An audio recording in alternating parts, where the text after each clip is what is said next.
Are you upset that things suck? That maybe you have to do something you don't want to do, or maybe there's something that you do want that's just not here yet. Well, you're in luck because today's episode we're talking about nothing lasts forever. This is the Existential Stoic podcast. I'm Randy. That's Danny. What's going on, Danny? What's up, Randy?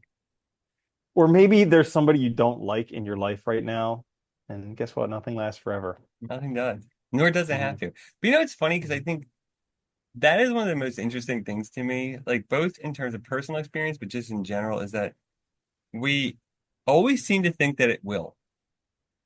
Like we talk about a Mhm. lot of like happiness and depression, right? If you're in those states of mind and you think this is how it's gonna be forever, like, or you're unhappy with something like, well, it's gonna be like this forever. It's horrible. Well, It's just dude, like, that's the tricky and dangerous part of depression is the hopelessness. oh Because God, yeah, I mean, humans can endure anything as long as they know that it's going to end. But like hopelessness, it deceives you into thinking that it'll go on forever, which it yeah. won't. It's just, but at that time, you believe that it will. And pain going on forever, it seems like, well, the only thing better than that is death.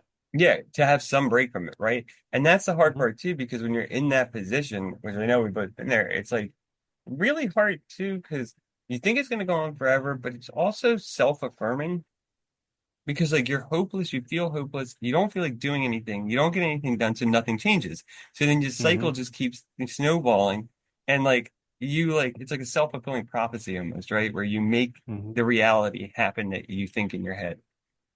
Yeah. One of the exercises that David Burns talks about in his books, Feeling Good and Feeling Great, is when you think that when you're in these depressed periods and you think that things are going to be terrible. So you have these things that you don't want to do, like, you know, walking the dog.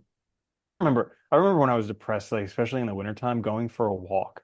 Every single time I'd be like, I don't want to go for a walk. It's cold out there. I don't want to go for a walk.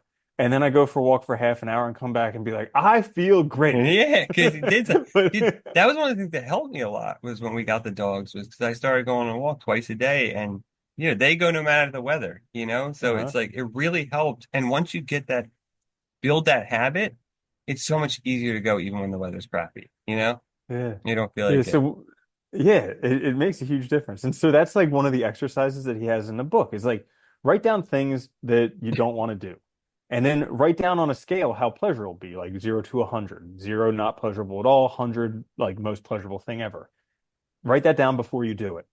And then go do it. And then afterwards, write down how pleasurable was it Yeah. actually. And start collecting these things and you can look and see how wrong you are about your predictions. Oh yeah, we But do. it's We're the constantly predictions that wrong. keep us, yeah. Well, it's our Hmm. imagination and our predictions are terrible. They're good. They're very useful things to have, but they're also very detrimental when they're applied in the wrong way, I guess you'd say, right?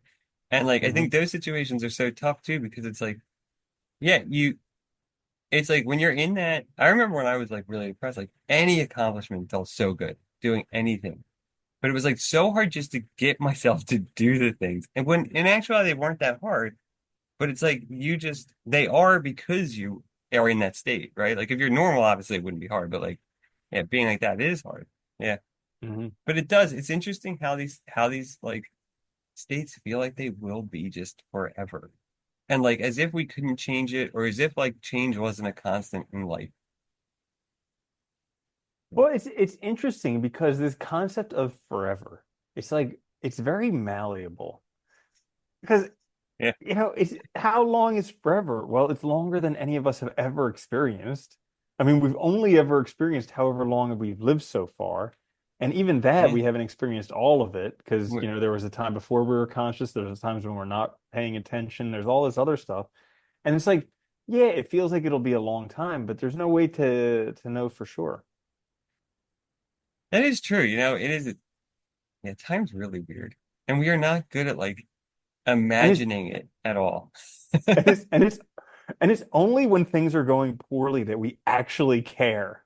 Like when they're going great, we're like, I don't care. Like We let's go on forever. That's It's great. it's funny. I was telling you like last week, I was having some troubles. Like things were going on. I just wasn't feeling great, and I was really tired. And like, but I thought I did really well because like I was catching myself. And the one day I remember clearly, it was like probably like 1 o'clock. I had just eaten lunch. I was tired. You know, you get tired after lunch and all. And I was already tired because like kind of depressed and stuff. I remember I was just like walking in my house and I just started having that train of thought, like, oh, this isn't going to work out. I'm never going to get that done. And I was like, and I stopped myself and I was like, wait, what? Like, first of all, I was like, there's nothing really you know, from that standpoint of like getting things done, work and stuff, there's nothing wrong in my life right now. I was like, secondly, I was like, why don't I just sit down and try and then see? And I sat down like after doing stuff for like 5 minutes, I didn't do a ton. I got like an hour of stuff done, felt great, and that was awesome. Hmm. And it's like just Yeah. proving to yourself that you can do it. But it's funny because like it's almost like I think in our minds we think it's easier to keep the status quo, the norm, because we're Hmm. used to it. Even when it sucks, even when it's super uncomfortable, we know it and we know what to expect from it. And change becomes scary in those cases, but change is going to happen, right? So Hmm. it's like, Yeah, that's similar to something that I heard where like frustration comes from when something is harder than we think it should be. namely And everything. namely everything, because we think everything should be easy and should be immediate. But it's like that's why we're so frustrated nowadays. So like I've been experimenting with that recently is and even Marcus Aurelius says this in, the beginning of book two of Meditations. He's like, remind yourself that you're going to deal with like a whole bunch of idiots today. Yeah, Like and but like that's what I've been doing. And I'll go to do these things where I know people will piss me off because every time I go do that, they piss me off. And yeah, so before I go and do it, now I tell myself, okay, this is going to happen, that's going to happen, this is going to happen, that person's going to piss me off. And then I go and do it, and that stuff doesn't happen. I'm like, huzzah, that's awesome. But like, had I not have prepared myself for it, I would have been like, "Gee, come on, yeah. again? What is this?" Yeah. I started doing the same thing driving because like every time I go to work, it's like, dude, it's like this experience like no one got taught how to drive anymore or something. That's Mm-mm. what it feels like now. Like Yeah. it's like there's just no rules, there's no right of way, nothing.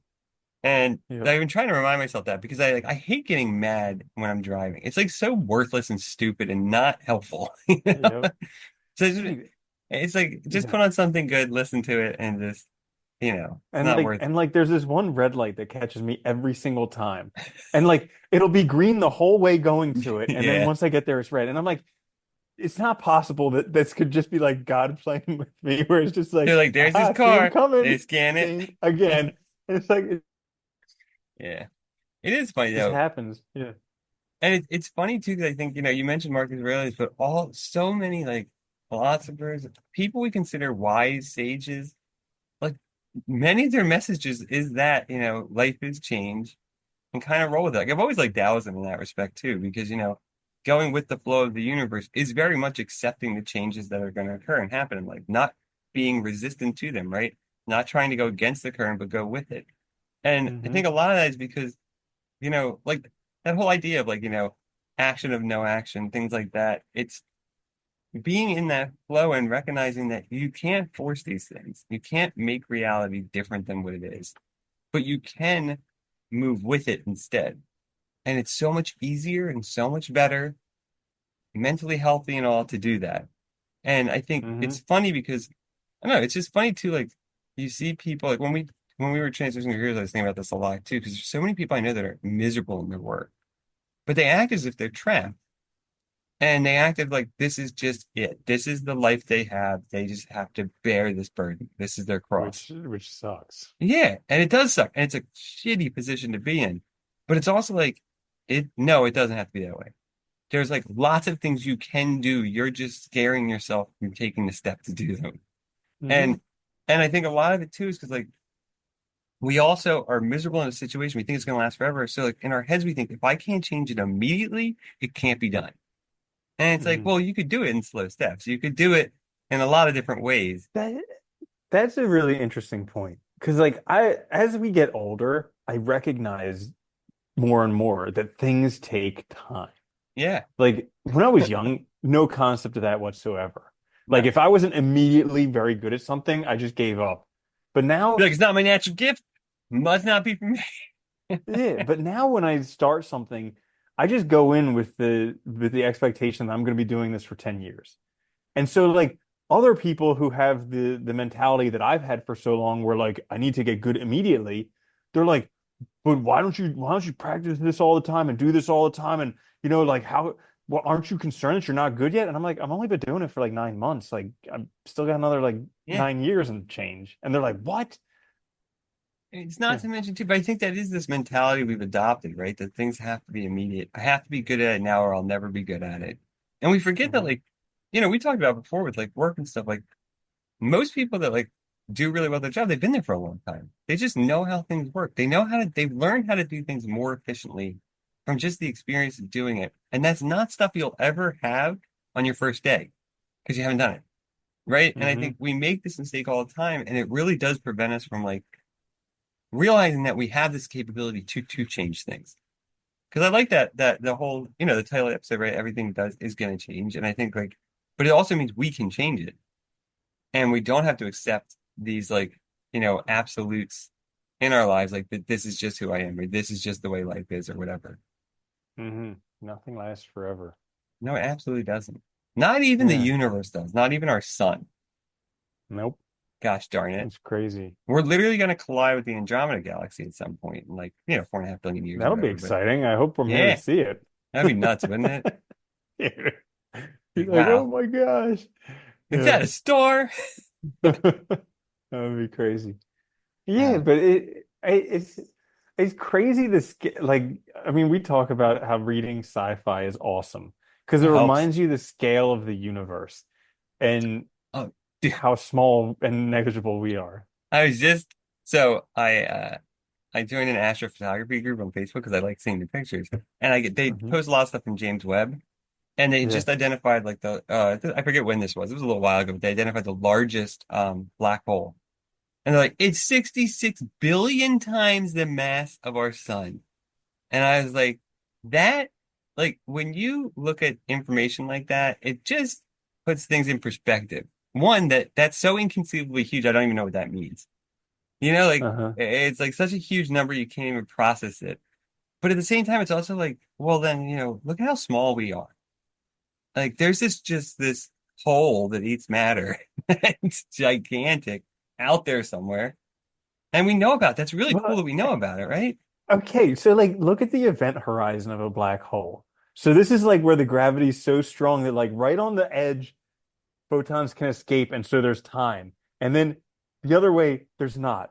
And it's Yeah. just like, what's that gotta be to be like right there and be like, what? Like But your it's just feet are not in time, but your head is. do you just age really crazy? Like, Damn, oh your my feet God. still look good, but you look really old. Yeah. You're the most shot out 74-year-old I've ever seen. But your feet, man, that's something else. Benjamin Button, huh? Yeah. Yeah, Yeah. but it is. No, I agree though. I think like it's a shame that people don't find interest in things like about just the world around them or the universe because like Hmm. it does sometimes put things in perspective, especially like it's so easy to get caught up in our lives and to think the things that matter to us are so important or that these things are but the reality is like it's all changing. Things Yeah. are going to Yeah. happen, and I think Hmm. it does that feeling of smallness can be scary, but it can also be very freeing in a similar way to like, with the existentials of like knowing you're going to die, right? Like that can be freeing because it can also show you that, hey, you got this, just do stuff, do what you want to do, try Hmm. things. Yeah. Yeah. That would be a good two fields of study, science fiction and philosophy. Yeah.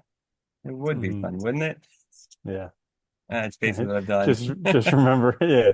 Just remember how unimportant and yet at the same time important it all is. Well, that's the thing, though, right? Because it is, from our perspective, it's wildly important, right? I mean, you're the Hmm. subject experiencing the world. You're it. This is, so I mean, from that standpoint, it's very important.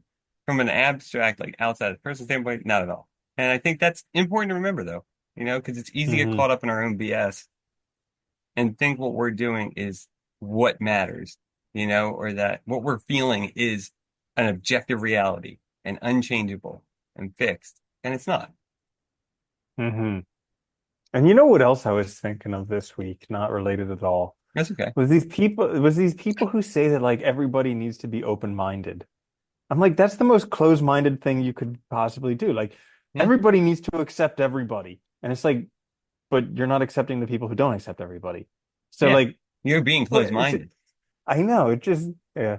Yeah, well, it Uh, is funny. I think like it's good to like think about other perspectives, to see things from as best you can because you can't 100% obviously.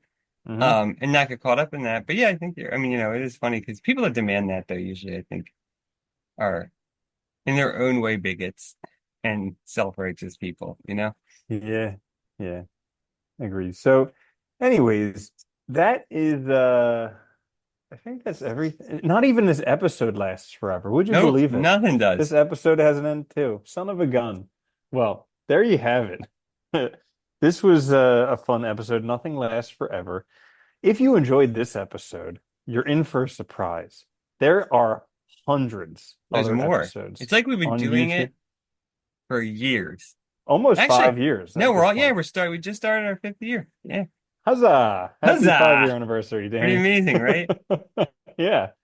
Yeah, we've been doing this for 5 years and yeah, got a lot of episodes to listen to, a lot of fun times. Great for a road trip or if you just want to binge listen, whatever it is. This is the Existential Stoic Podcast. I'm Randy. That's Danny. I'll see you later, Danny. Later, maybe.